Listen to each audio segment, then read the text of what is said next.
Welcome back to the BrideLawyer Podcast, the Newlywed Files, where the honeymoon glow meets real life fine print. I'm Morgan. And I'm Shari. Today we're talking about something every newlywed needs, but almost no one plans for: how to share a digital life without losing control of it. This episode is called The Damsel and the Digital Assets. Newlyweds often ask, should my spouse have access to everything? But the real risks are different questions entirely.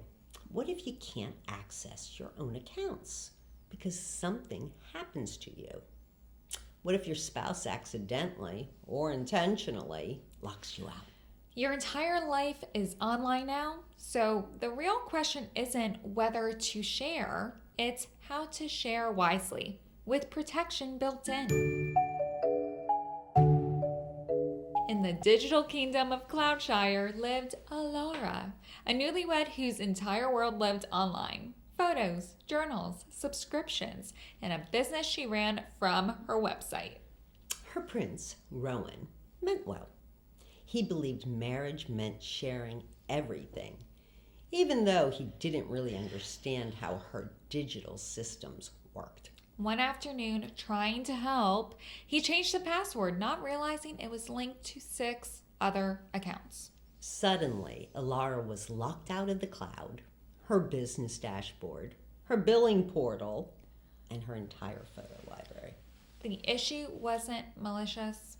They had simply merged too much, too fast, without a plan.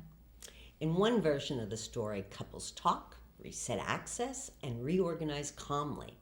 In another, passwords are changed during a fight or separation, and someone loses access entirely. And in the version of No One Wants to Imagine, something happens to you: illness, injury, and worse. And neither you nor your spouse can get into what is needed to run your life. Digital access isn't about romance. It's about respect, redundancy, and risk management. Here's what newlyweds actually need. First, keep personal accounts personal. Email, cloud logins, phone logins, workplace accounts, business platforms. These should never be fully dependent on your spouse. Boundaries are not a lack of trust. They're structure. Second, create a shared marriage vault. One place for joint bills, streaming services, shared photos, calendars, and subscriptions. It prevents lockouts and keeps daily life functioning. Third, make a simple digital life map, not passwords, just where things live, where photos are stored, where the website is hosted, which bank handles which account. That one page alone removes most digital panic. And fourth, decide your password policy up front. Shared accounts are shared. Personal accounts stay personal. And there are no unannounced password changes ever.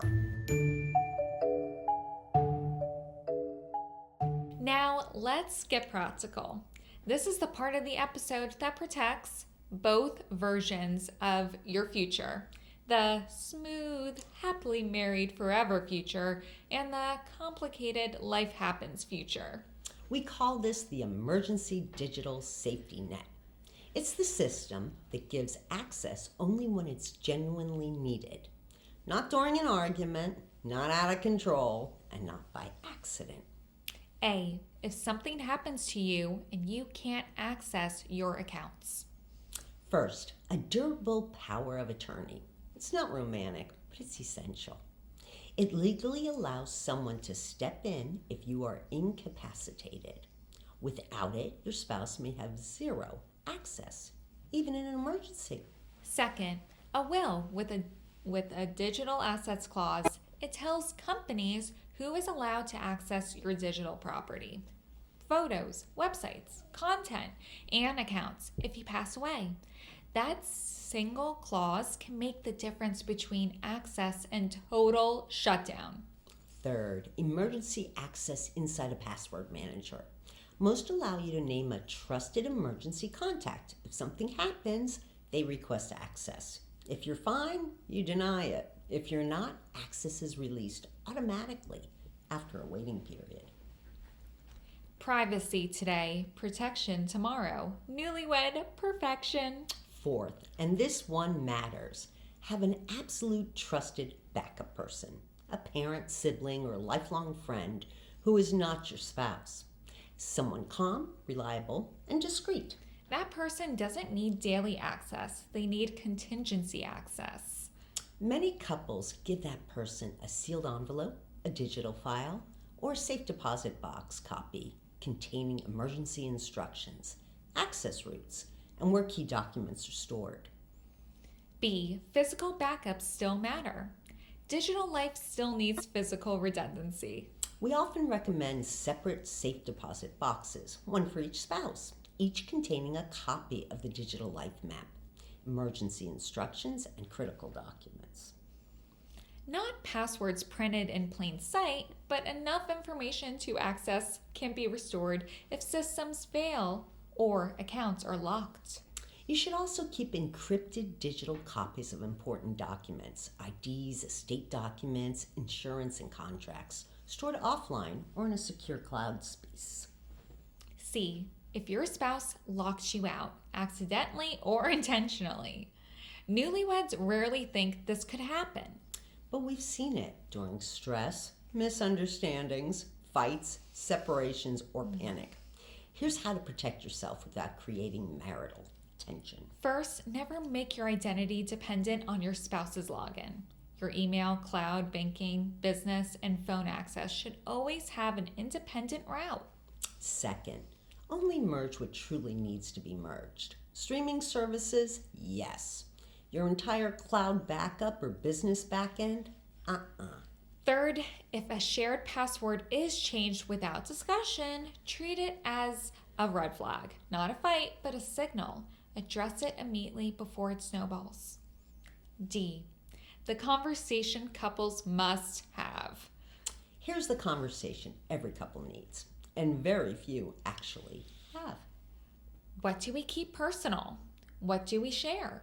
Who helps us if one of us can't? And how do we protect each other without losing ourselves? And if your partner says, I don't believe in keeping anything separate, pause. That belief isn't about love. It's about control, risk tolerance, and understanding consequences.